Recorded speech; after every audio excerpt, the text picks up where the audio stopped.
Assalamualaikum warahmatullahi wabarakatuh. Mitra Horor Mania dimanapun Anda berada, dari Sabang sampai Merauke, bahkan sampai ke Polandia. Jumpa lagi bersama saya Mas Vino di sini. Kali ini akan membawakan sebuah kisah tentang seseorang yang menikahi seorang wanita. Dan wanita itu ternyata adalah bangsa lelembut. Bagaimana kisahnya? Tetap ikuti.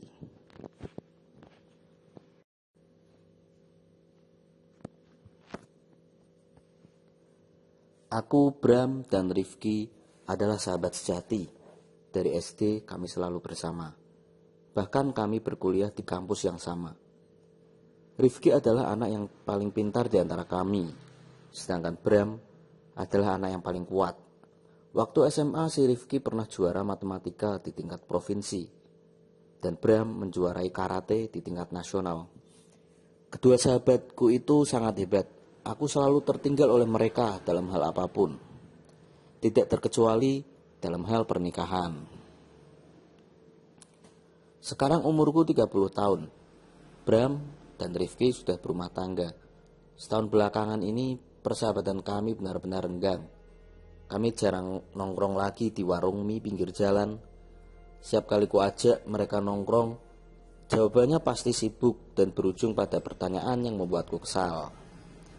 Kapan sih Ju lu nikah? Lu udah tua, ayolah jangan banyak pilih. Nikah itu enak loh. Pasti kalimat itu yang keluar dari mulut mereka. Bukannya aku tidak mau nikah, tapi sampai saat ini aku belum dipertemukan dengan wanita yang tepat. Siklus asmaraku dari dulu sangat monoton. Biasanya kalau aku suka sama perempuan, pasti perempuannya tidak menyukaiku.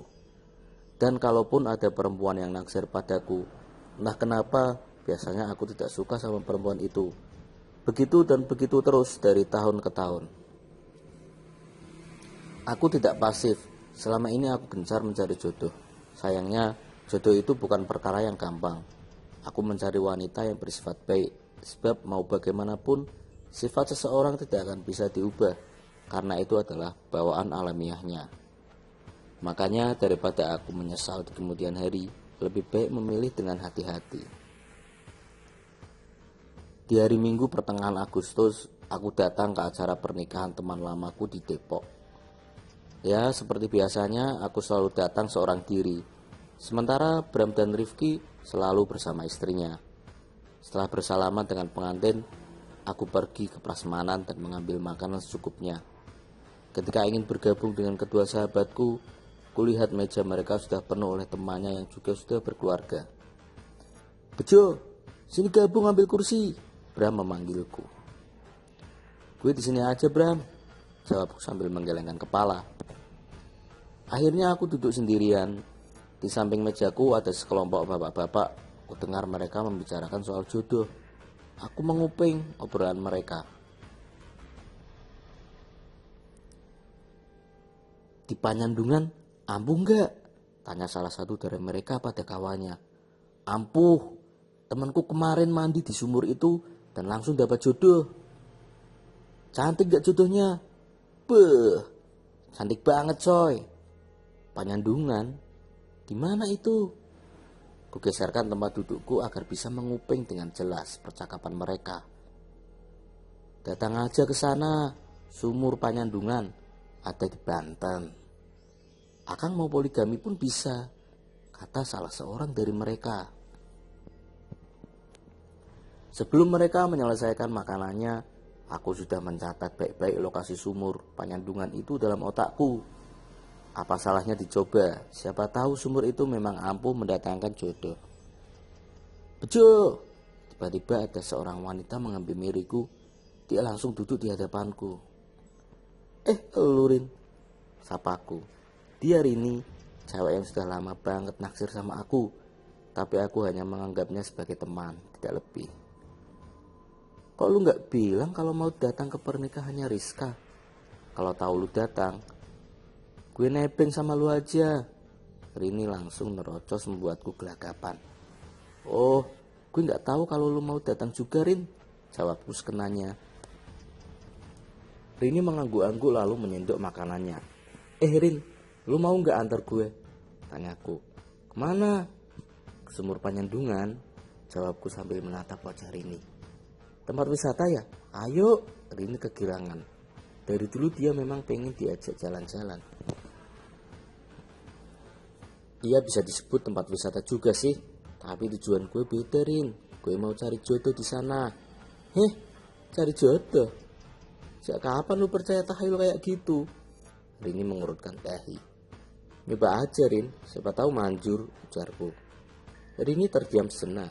Ya udah kapan? Tanya Rini. Besok. Kok mendadak banget? Ini darurat soalnya. Gue pengen cepat-cepat nikah, sergaku. Rini seperti sedang mempertimbangkan ajakanku. Jemput aja besok di rumah, kata Rini singkat. Aku tahu dia sebenarnya kecewa. Cie, Rini dan Bejo duduk bareng. Tiba-tiba Bram menggoda kami dari meja seberang. Kawin dong, ayo kawin, tambah Rifki. Hus, lu kira kami ayam disuruh kawin? Jawabku. Mereka malah tertawa. Keesokan paginya aku jemput Rini di rumahnya. Aku sudah mencari informasi tentang Sumur Panyandungan itu di internet.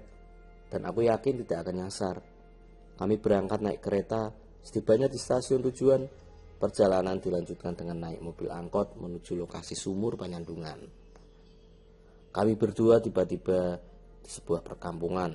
Aku sempat bertanya pada salah satu penduduk di sana tentang keberadaan Sumur Panyandungan. Katanya kalau aku mau ke sana harus izin terlebih dahulu pada kuncenya, yaitu Abah Maman. Kami pun dibawa oleh salah satu warga menuju rumah Abah Maman. Ternyata Abah Maman ini orangnya sangat ramah. Dia dan istrinya menyambut kedatangan kami dengan baik. Makanan ringan disuguhkan. Kami juga dibuatkan teh hangat oleh istrinya Abah Maman. Abah paham soal itu. Jodoh memang kadang susah, kadang gampang. Banyak orang yang datang ke sumur ini untuk diminta ditingkatkan dengan jodohnya. Tapi ingat, tidak semuanya manjur. Ada yang gagal juga, tergantung nasibnya masing-masing. Aku mengangguk-angguk, sementara Rini hanya mendengarkan saja. Dia tidak berkomentar sedikit pun. Aku tahu kalau Rini tidak percaya dengan hal gaib seperti ini. Apa yang harus saya lakukan, Bah? Nanti jam 1 malam, Abah antar kamu ke sumur itu. Kamu harus mandi di sana. Sekalian nanti kita sajenan. Aku begadang sampai jam 1 malam. Sementara Rini sudah tidur dengan nyenyak. Sengaja tidak kubangunkan. Kasihan Rini pasti capek. Biar aku saja dan Abah Maman yang pergi ke Sumur Panyandungan. Jam 1 malam kami berangkat ke Sumur Panyandungan. Lokasinya ada di belakang kampung. Kami melintasi perkebunan kopi milik warga. Tidak ada lampu di sepanjang jalan menuju sumur. Kami menggunakan senter sebagai penerang jalan. Ada hal mengerikan yang aku tahu dari internet tentang sumur ini. Ternyata lokasi sumur itu bersebelahan dengan pemakaman umum. Setibanya di sumur, aku disuruh buka baju. Abah Maman duduk di belakangku sambil berkumat kami membaca mantra. Tidak lama kemudian, dari kejauhan, kulihat seorang perempuan mengenakan kebaya putih berdiri di antara pohon-pohon kopi. Perempuan itu memandangiku dengan tatapan datar. Siapa dia? Bah, ada cewek tuh, kataku. Abah Maman tidak menjawab. Dia sangat hikmat membaca mantra. Semakin lama aku perhatikan, tatapan perempuan itu semakin menakutkan. Aku lalu menunduk. Bulu kuduku merinding.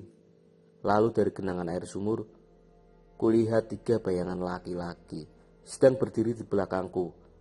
Namun saat menoleh ke belakang, aku tidak melihat siapapun kecuali Abah Maman. Aku kembali mendongak ke arah pohon kopi.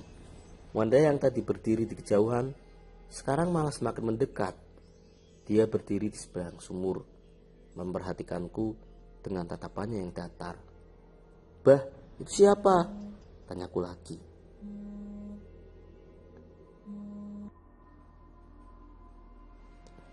Tapi Abah Maman tidak menjawab. Kedua matanya masih terpejam sambil membaca mantra. Bejo, Bejo, ngapain di sini? Pulang, Nak. Sayup-sayup ku dengar suara wanita memanggil namaku. Aku sangat kenal suara itu. Ya, tidak salah lagi, itu adalah suara almarhumah ibuku.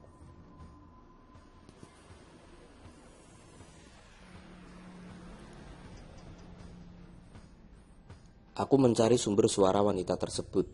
Itu jelas sekali suara ibu. Padahal ibuku sudah meninggal 5 tahun lalu. Kulihat Abah Maman membuka matanya. Ia mendekati wanita misterius yang masih berdiri di seberang sumur. Kemudian Abah Maman berlutut sambil menunduk di hadapan wanita tersebut. Aku tidak mendengar jelas percakapan mereka. Yang kulihat Abah Maman mengangguk-angguk seakan sedang mengiyakan perintah wanita misterius itu. Tak lama kemudian Abah Maman berdiri lalu dia menghampiriku. Wajahnya begitu tenang, seolah memberitahu kalau semuanya akan baik-baik saja. Dia menyuruhku jongkok di depan sumur. Kemudian Abah Maman meraih gayung batok yang mengambang di permukaan sumur. Aku sempat menoleh pada wanita misterius itu. Dan ajaibnya, dia sudah menghilang entah kemana. Bah, wanita tadi siapa? Dia Nyai penunggu sumur ini, jawab Abah Maman sambil mengguyurkan air ke tubuhku. Aku menggigil, air sumur Panyandungan terasa sangat dingin. Penunggu sumur? Jadi wanita tadi setan dong, Bah? Tanyaku. Gigiku bergemelutuk saking dinginnya. Bukan setan, tapi jin baik penunggu sumur Panyandungan. Abah Maman kembali mengguyurkan air ke tubuhku. Jujur saja aku tidak tahu apa bedanya antara setan dan jin. Kuusap air yang membasahi wajahku. Bah, tadi ada suara almarhum ibuku. Ada apa ya? Tanyaku lagi. Di sini banyak dedemit, kamu harus hati-hati. Jangan terpengaruh sama suara apapun, termasuk yang menyerupai suara ibumu. Dia menasihatiku. Oh, begitu ya, Bah? Kataku. Aku mendongak ke langit. Di atas sana bulan mengambang tenang memancarkan cahaya yang menyinari sumur Panyandungan. Iya, Jo. Sekali lagi Abah Maman mengguyurkan air ke seluruh tubuhku, membuatku semakin menggigil kedinginan. Bah, setelah ini apalagi prosesnya?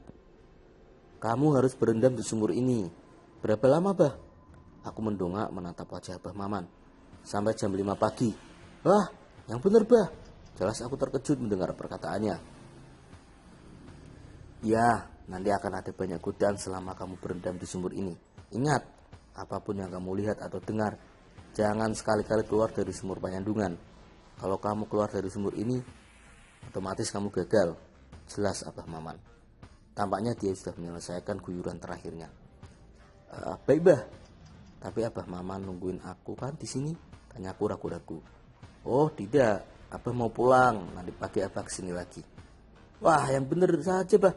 Aku takut sendirian di sini, sergaku. Kamu lebih takut sendirian di sumur ini apa jadi bujang lapuk seumur hidup? Tanya Abah Maman sambil tertawa. Tapi, Bah, sudah ikuti saja perintah Abah. Abah yakin kalau kamu kuat berendam di dalam sumur ini, kamu pasti segera dapat jodoh. Aku menunduk. Jantungku berdegup lebih cepat. Aku tahu kalau sumur ini angker dan aku akan berendam sendirian di sini. Tapi tetap pakai senter kan, Bah? Tanyaku. Aku peluk tubuhku sendiri yang menggigil kedinginan. Saat ini aku hanya mengenakan celana kolor yang sudah basah kuyup. Iya, nanti Abah tinggalin 1 senter di sini, katanya. Tidak lama kemudian, aku disuruh masuk ke dalam sumur itu. Ternyata kedalaman sumur Panyandungan hanya sedadaku. Agar bisa bernapas, aku harus berdiri sampai jam 5 pagi di dalam sumur ini. Abah Maman menggantungkan lampu senter pada dahan pohon kopi dekat sumur. Abah pergi dulu ya. Nanti pagi Abah balik lagi ke sini. Ya, Bah.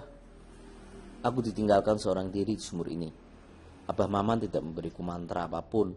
Dia hanya menyuruhku agar tidak keluar dari sumur. Ku coba memejamkan mata. Sebisa mungkin aku menahan dingin di sekujur tubuhku. Bejo. Tiba-tiba terdengar suara lirih seorang wanita di hadapanku.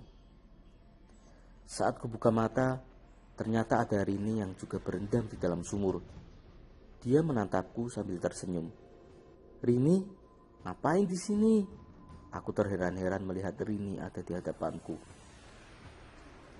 "Bejo, tolong aku." "Tolong kenapa?" Aku melangkah mendekatinya. "Di belakang kamu, Bejo." Wajah Rini ketakutan. Dia seperti melihat sesuatu yang mengerikan. Dengan perlahan dan ragu-ragu, aku menoleh ke belakang. Tapi anehnya tidak ada apa-apa di belakangku. Hanya ada senter yang menggantung di dahan pohon kopi. Gak ada apa-apa kok. Astaga. Saat aku kembali membalikkan badan, kulihat wajah Rini rata semua. Yang terlihat hanya permukaan kulit. Aku menahan diri untuk tidak keluar dari dalam sumur itu. Kupejamkan mata. Tubuhku bergetar kedinginan. Lalu terdengar suara gemericik air, seperti ada yang sedang mendekat ke arahku. "Bejo." Sebuah tangan yang terasa kasar dan berbulu meraba wajahku.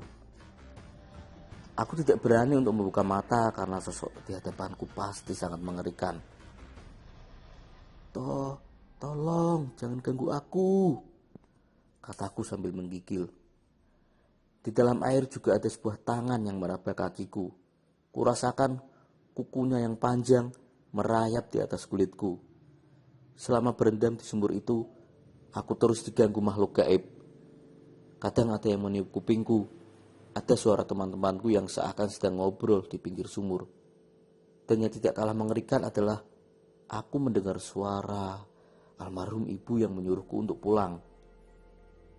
Untungnya tekadku sudah sangat kuat. Sampai pagi tiba, aku berhasil berdiam diri dalam sumur itu. Abah Maman pun datang. Dia menyuruhku untuk keluar dari dalam sumur. Sambil tersenyum, dia memberiku sebuah handuk. "Selamat Bejo, kamu berhasil. Abah yakin jodohmu akan segera datang," ujar Abah Maman sambil menepuk pundakku.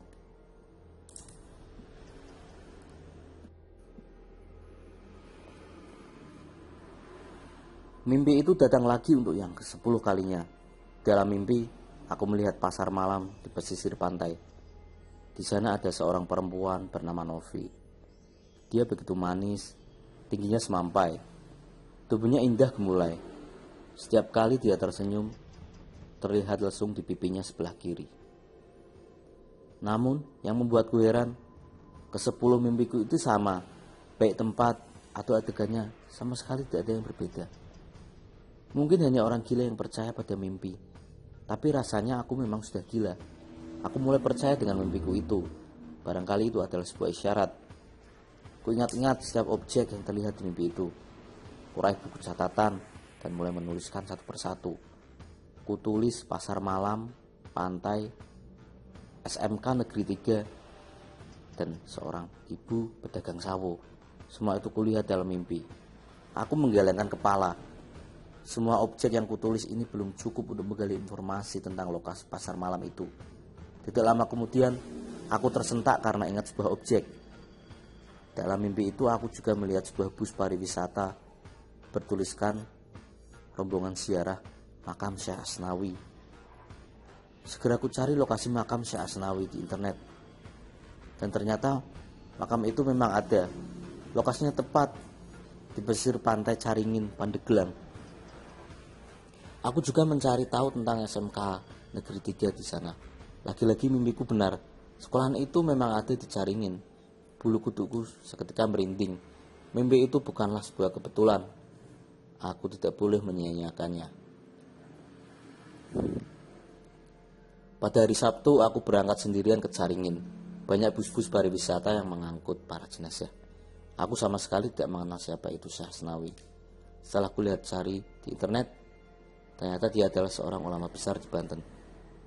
Syekh Asnawi terkenal sebagai ulama yang aktif menentang kolonialisme Belanda. Pencarianku semakin menemukan titik terang saat melihat seorang ibu-ibu pedagang sawo di pinggir jalan.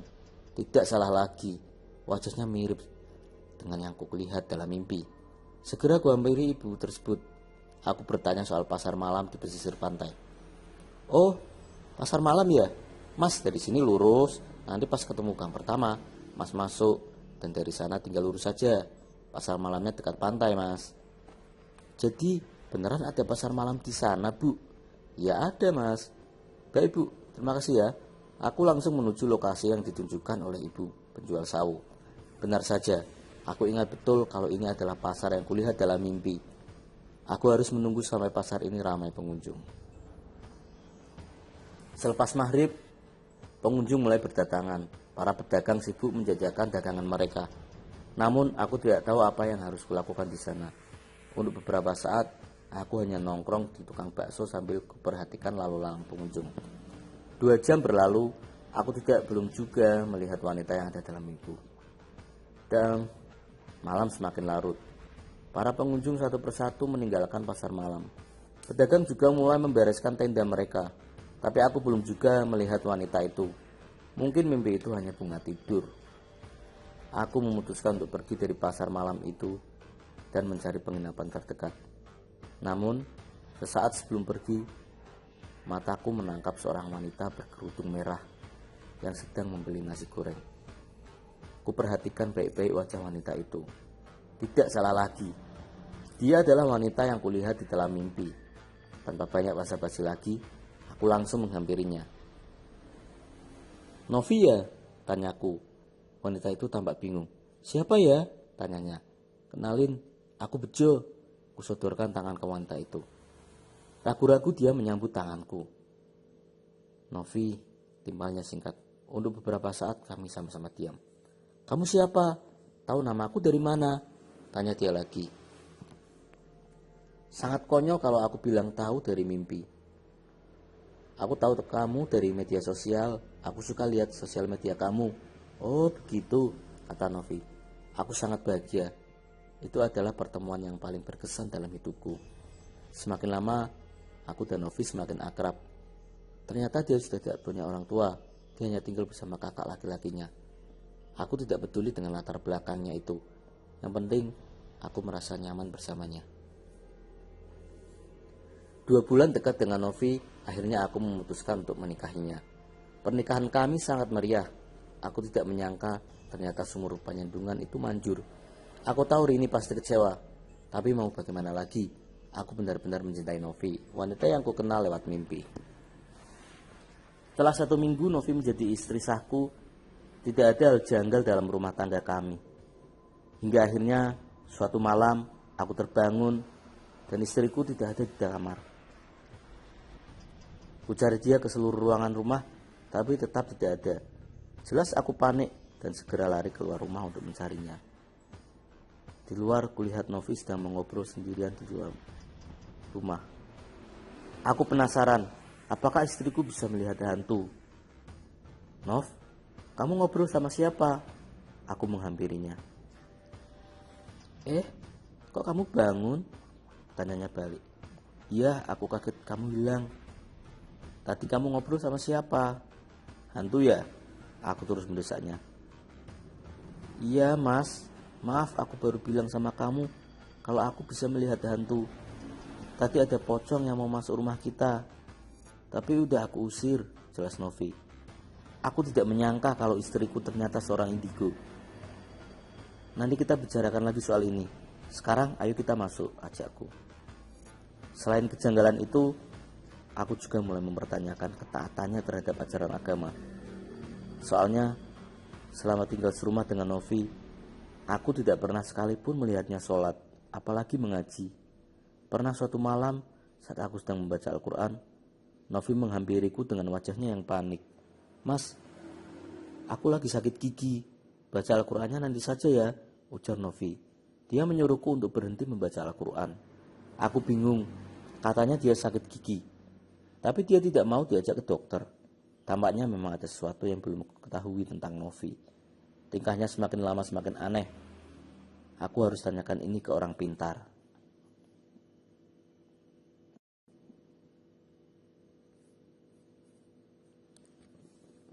Aku bekerja sebagai freelancer di bidang desain grafis.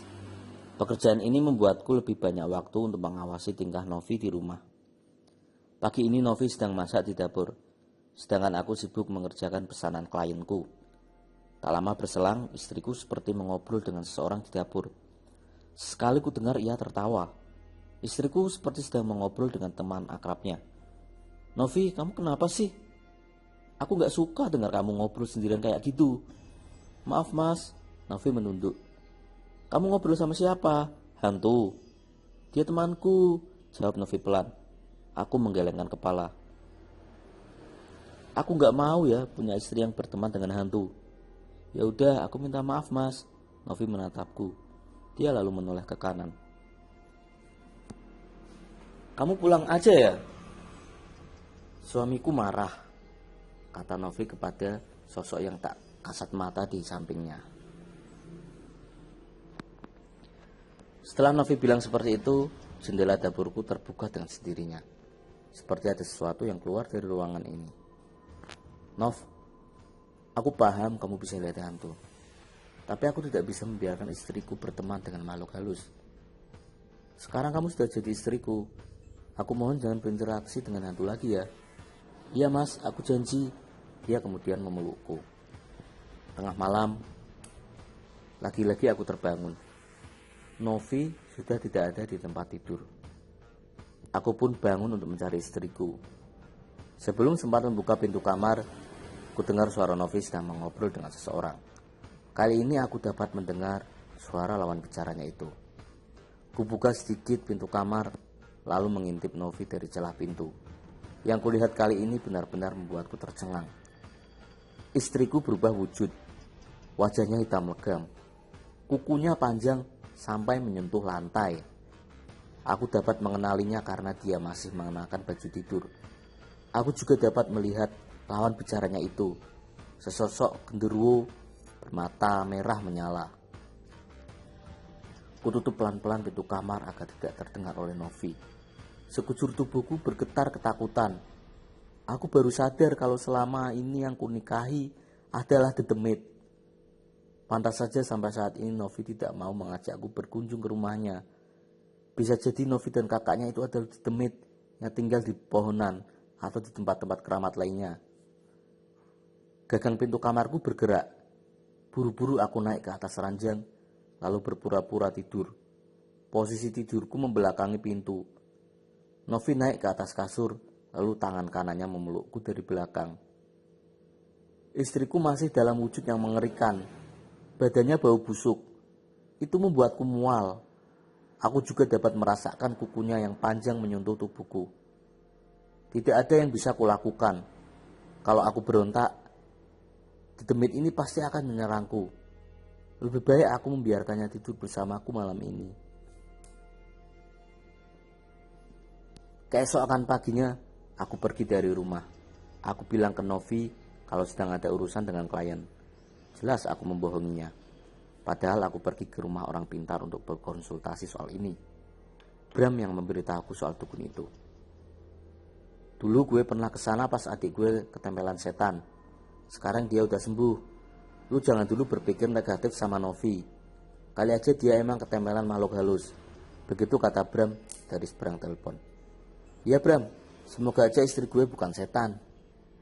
Setibanya di rumah dukun, aku disambut dengan ramah. Dukun itu bernama Ki Handoko.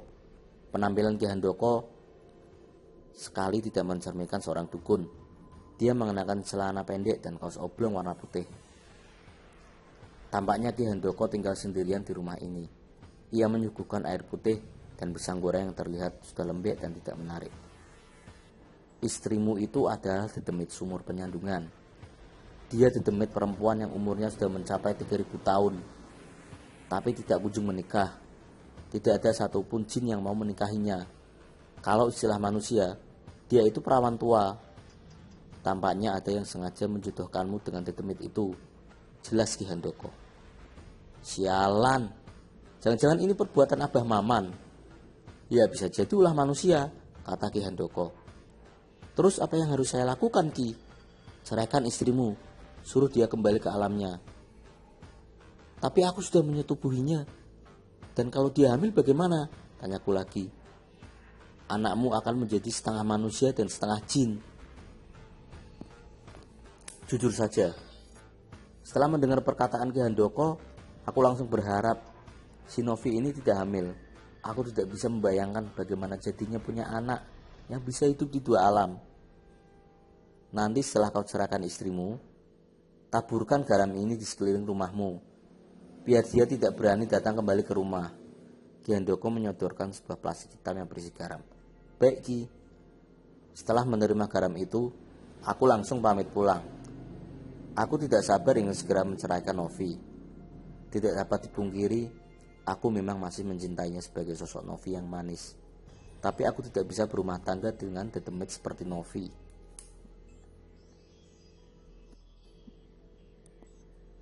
Setibanya di rumah, kudapati Novi sedang menangis di kamar. Mungkin saja dia sudah tahu kalau aku akan menceraikannya. Dia duduk memeluk dengkulnya sambil tertunduk. Perlahan aku mendekatinya. Mau bagaimanapun Novi adalah demit yang harus tetap kuwaspadai. Nov, kamu jahat mas, kata Novi sambil menangis. Maafin aku Nov. Novi menoleh kepadaku. Tampaklah wajahnya yang hitam legam. Dia juga bertaring. Bahkan air liurnya menetes dari mulutnya. Jangan mendekat. Aku mundur beberapa langkah. Novi terus menangis sambil melangkah mendekatiku. Dengan kecekatan, kurogoh plastik berisi garam. Novi, mulai hari ini aku menceraikanmu. Tak lama setelah mendengar perkataanku, tubuh Novi seketika membesar. Bulu-bulu tebal dan hitam tumbuh dengan cepat di sekujur tubuhnya. Kini tingginya 2 kali lipat dari tiku. Matanya merah menyala. Segera aku lemparkan garam pemberian Ki Handoko ke sosok demit itu. Seketika Novi berteriak kesakitan, lalu menghilang begitu saja. Walau wujudnya sudah tak terlihat, aku masih dapat mendengar suara Novi yang meminta tolong.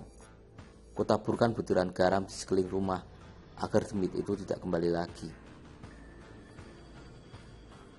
Setelah menceraikan Novi, hatiku lega. Garam itu benar-benar manjur. Novi tidak berani datang lagi ke rumah ini.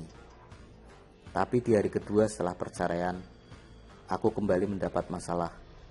Tengah malam ketika sedang asik menonton televisi, ada seseorang mengetuk pintu rumahku. Siapa sih malam-malam gini yang bertamu? Gerutuku seorang diri. Jelas saja aku kesal. Aku terkejut saat mendapati seorang bayi di depan pintu rumahku. Bayi itu diletakkan di dalam kardus. Tangannya bergerak-gerak menandakan kalau bayi itu masih hidup. Aku bingung, ini bayi siapa dan dari mana datangnya? Mas, bayi-bayi kita sudah lahir, teriak Novi dari kejauhan. Dia berdiri di luar gerbang rumah. Bayi-bayi, aku mengurutkan dahi. Tak lama kemudian, di sekeliling Novi ada banyak bayi yang melayang. Jumlahnya banyak sekali, mungkin 100 atau mungkin saja lebih dari itu. Aku melahirkan 301 bayi mas, dan hanya 1 yang berwujud manusia. Aku titip 1 anak ini ke kamu mas. Tolong jaga dengan baik.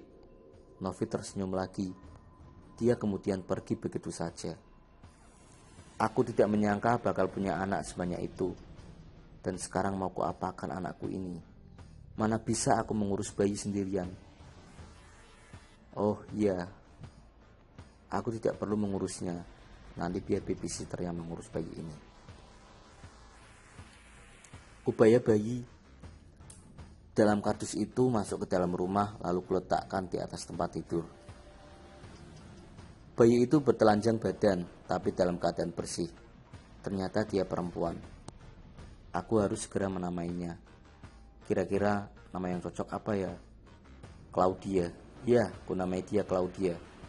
Biar agak modern dan tidak seperti namaku yang kurang bagus.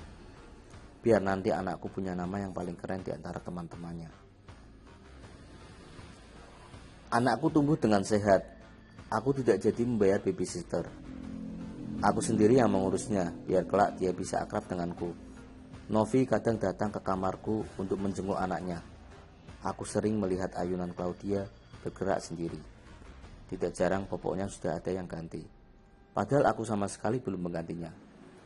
Novi, istriku yang telah aku ceraikan, yang ternyata didemit itu, selalu ada di dalam rumah ini.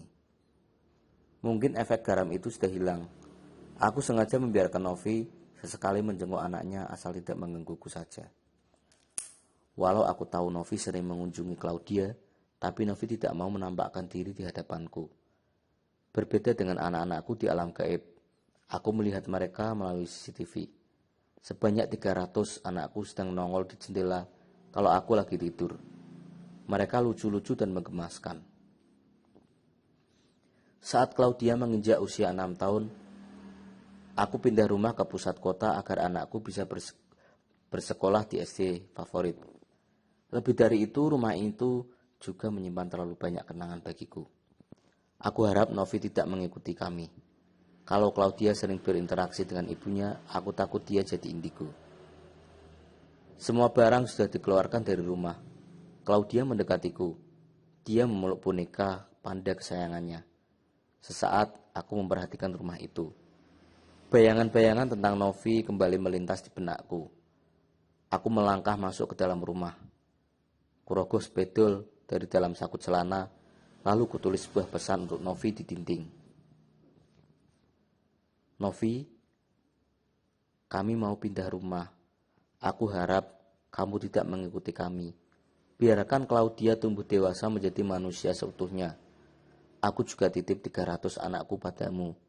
Jaga mereka baik-baik ya. Aku sayang kamu, Nov.